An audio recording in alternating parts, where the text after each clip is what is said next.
विद्यार्थी मित्रांनो, TRTI या संस्थेमार्फत पोलीस भरती आणि सैन्य भरतीसाठी मोफत प्रशिक्षण दिले जाते.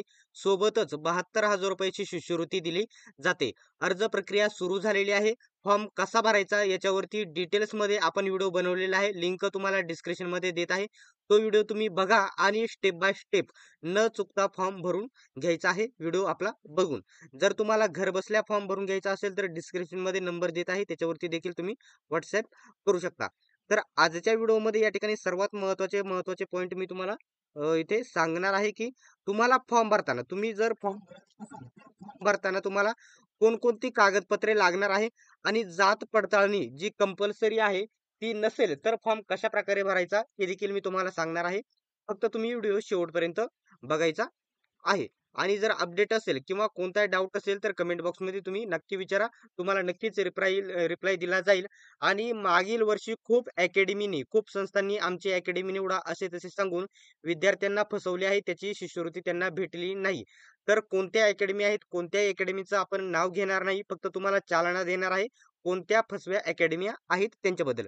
तर कोणती कागदपत्रे लागणार आहेत मी तुम्हाला सांगतो. त्याच्यानंतर कास्ट व्हॅलिडिटी म्हणजे जात पडताळणी जर तुमच्याकडे नसेल तर तुम्ही या ठिकाणी काय करायचं आहे, कशा प्रकारे फॉर्म भरायचा हे देखील सांगेल. फक्त व्हिडिओ शेवटपर्यंत बघा. माझा थोडा घसा बसला आहे, त्याच्यामुळे आवाज थोडा वेगळा येईल. तर इथे बघू शकता अ, उमेदवाराकडे पोलीस व सैन्य भरती पूर्व प्रशिक्षण कार्यक्रम योजनेअंतर्गत ऑनलाईन अर्ज सादर करण्यापूर्वी आवश्यक असलेली प्रमाणपत्रे, कागदपत्रे आणि इतर बाबी खालीलप्रमाणे आहेत. आता एक पॉइंट आहे इथे दिलेला आहे. तुमचा चालू असलेला एक परमनंट तुमचा ईमेल आयडी असणे गरजेचे आहे, कारण त्याच्यावरतीच आपले अकाउंट असते. आणि तुमचा चालू एक परमनंट मोबाईल नंबर असणे गरजेचे आहे. ठीक आहे. त्याच्यानंतर पासपोर्ट साईज नवीनतम असला पाहिजे. एक 4-5 वर्ष जुना असला तरी देखील चालेल, परंतु खूपच जास्त जुना नको आहे. पासपोर्ट साईज फोटो आणि तुमच्या या ठिकाणी स्वाक्षरी तुमच्याकडे असणे गरजेचे आहे. स्वाक्षरी असतेच. ठीक आहे. त्याच्यानंतर जो तुमचा रंगीत पासपोर्ट साईज फोटो आहे ना, तो 100 केबीच्या आतमध्ये असला पाहिजे. ते फॉर्म भरताना बरोबर करतात. जर आपल्याकडून फॉर्म भरला तर तुम्हाला माहिती दिली जाईल. ते वगैरे करायची गरज नाही. आपल्याकडून टीम बरोबर करून घेते. स्वाक्षरी जर म्हणजे सही 20 केबीच्या आतमध्ये असली पाहिजे. आणि इतर सर्व डॉक्युमेंट्स जी आहेत ना, ती तुमची PDF स्वरूपामध्ये असायला पाहिजेत. ठीक आहे. तर याच्यामध्ये काय आहे मी तुम्हाला सांगतो. PDF स्वरूपामध्ये असले पाहिजे. तुमच्याकडे जन्म दाखल्याच्या पुराव्यासाठी, जन्माच्या पुराव्यासाठी तुमच्याकडे उमेदवाराचा जन्म दाखला असला पाहिजे. 10वीचे बोर्ड सर्टिफिकेट असले पाहिजे किंवा पासपोर्ट असला पाहिजे किंवा शाळा सोडल्याचा दाखला. यापैकी किमान फक्त एकच असलं पाहिजे तरी देखील तुम्ही फॉर्म भरू शकता. इथं आहे आधार कार्ड. आधार कार्ड PDF स्वरूपामध्ये असलं पाहिजे. दोन्ही बाजू, पुढील बाजू आणि मागील बाजू दोन्ही असणे आवश्यक आहे. ठीक आहे.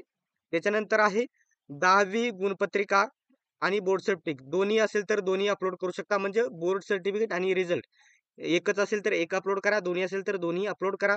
त्याच्यानंतर 12वीचं बोर्ड सर्टिफिकेट आणि रिझल्ट दोन्ही असेल तर दोन्ही अपलोड करा, एक असेल तर एकच अपलोड करा.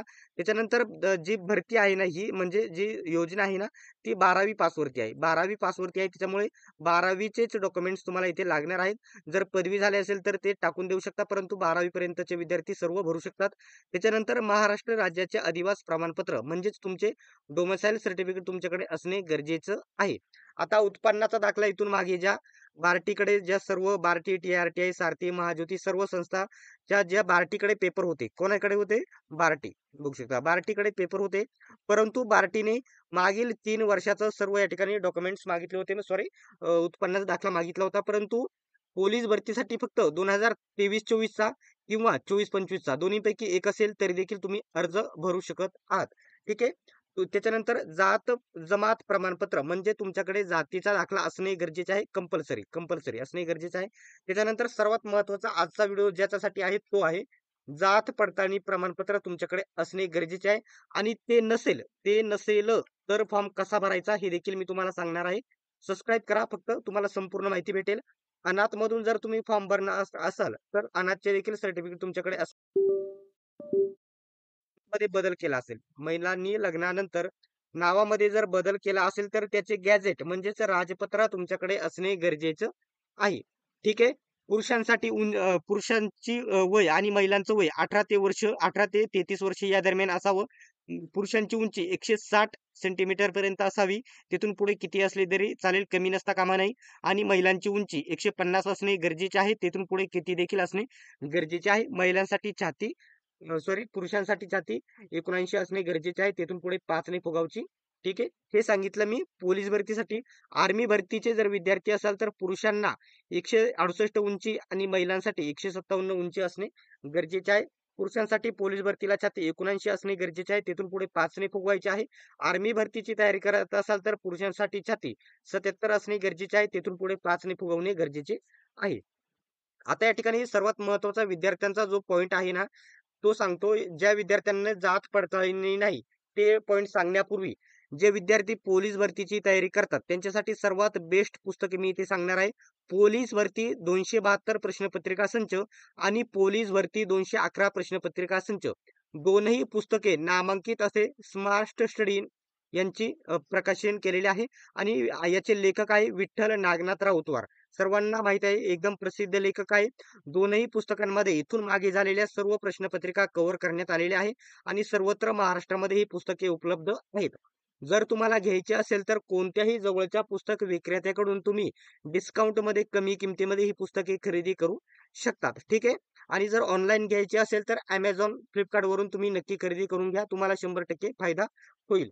आता ज्या विद्यार्थ्यांना पोलीस भरतीचा आणि आर्मी भरतीचा फायदा घ्यायचा आहे, परंतु ज्यांच्याकडे जात पडताळणी नाही, त्यांच्यासाठी सविस्तर 2 मिनिटामध्ये एक पॉइंट सांगेल, तो नीट ऐका. बघू शकता हे जाहिरातीमध्ये दिलेले आहे. ज्या उमेदवारांकडे जमात वैधता प्रमाणपत्र नसेल अशा उमेदवारांनी आदी प्रमाण प्रणाली नीट समजून घ्या. काय आदी प्रमाण प्रणाली, त्याला काय म्हटले जाते? ई ट्राईब व्हॅलिडिटी पोर्टल मध्ये जमात वैधता प्रमाणपत्रासाठी अर्ज करतेवेळी शैक्षणिक एज्युकेशन 3 कारणासाठी तुम्हाला जात पडताळणी भेटते.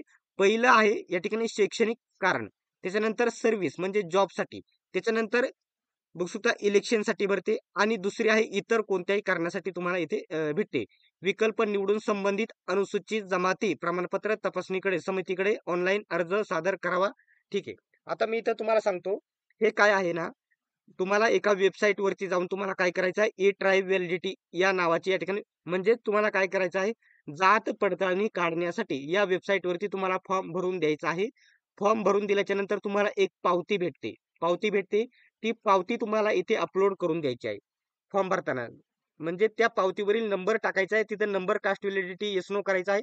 तिथे येस करा तुम्ही आणि जे पावती भेटेल तुम्हाला त्या पावतीवरील नंबर टाकायचा आहे आणि ती पावती तुम्हाला तिथे अपलोड करून द्यायची आहे आणि तुम्ही फॉर्म भरून टाकायचा आहे. कागदपत्र तपासणीपर्यंत तुमची कास्ट व्हॅलिडिटी येऊन जाईल किंवा अजून तुम्हाला त्याच्यामध्ये वेळ वाढवून दिला जातो. ठीक आहे. याच्याबद्दल जर डाऊट असेल तर कमेंट बॉक्समध्ये विचारा. पण फॉर्म भरताना एक पॉइंट इथे मी तुम्हाला सांगतो. फॉर्म भरताना तुम्हाला 3 पर्याय निवडायला येतील, कारणे निवडायला येतील. एक तुम्ही एकतर शिक्षणासाठी जात पडताळणी काढायची आहे असं एक कारण भेटेल, किंवा एक जॉबसाठी म्हणजे सर्व्हिससाठी, एक भेटेल इलेक्शनसाठी म्हणजे निवडणुकीसाठी आणि तिसरे भेटेल इतर म्हणजे अदर. हे तुम्हाला हा पर्याय निवडूनच तुम्हाला भरायचा आहे. हा पॉइंट तुम्ही लक्षात घ्यायचा आहे. इतर हा ऑप्शन तुम्हाला तिथे निवडायचा आहे. आणि हा फॉर्म कसा भरायचा ना, याच्यावरती डिटेल्स आपला व्हिडिओ येईल, किंवा तुम्ही सायबर कॅफेमध्ये जर गेला तर लगेच तुमचं एका दिवसामध्ये काम होऊन जाईल. एका दिवसामध्ये तुम्हाला पावती भेटून जाईल. ठीक आहे. याच्याबद्दल जर डाऊट असेल तर तुम्ही कमेंट बॉक्समध्ये विचारा. तुम्हाला एकदा सांगतो, विद्यार्थ्यांचा फायनल प्रश्न आहे की फॉर्म भरताना जात पडताळणी लागेल का? तर इथे स्पष्ट 2च शब्दामध्ये सांगतो, जात पडताळणी लागणार नाही. जात पडताळणीसाठी तुम्ही फॉर्म भरायचा आहे. त्याच्यानंतर तुम्हाला एक पावती भेटेल. तीच पावती तुम्ही इथे अपलोड करून द्यायची आहे. हे मी स्वतः माझ्या मनाने सांगत नाही. वेबसाईट जी जाहिरात प्रसिद्ध केली आहे TRTI ना, त्यांनीच हा पॉइंट सांगितलेला. हा पॉइंट तुम्ही नीट वाचून घ्या. माझ्या माहितीप्रमाणे डिटेल्समध्ये माहिती मी तुम्हाला दिलेली आहे. याच्याबद्दल डाऊट असेल तर कमेंट बॉक्समध्ये नक्की विचारा आणि अशाच प्रकारच्या व्हिडिओ बघत राहण्यासाठी चॅनलला सबस्क्राईब करून घ्या.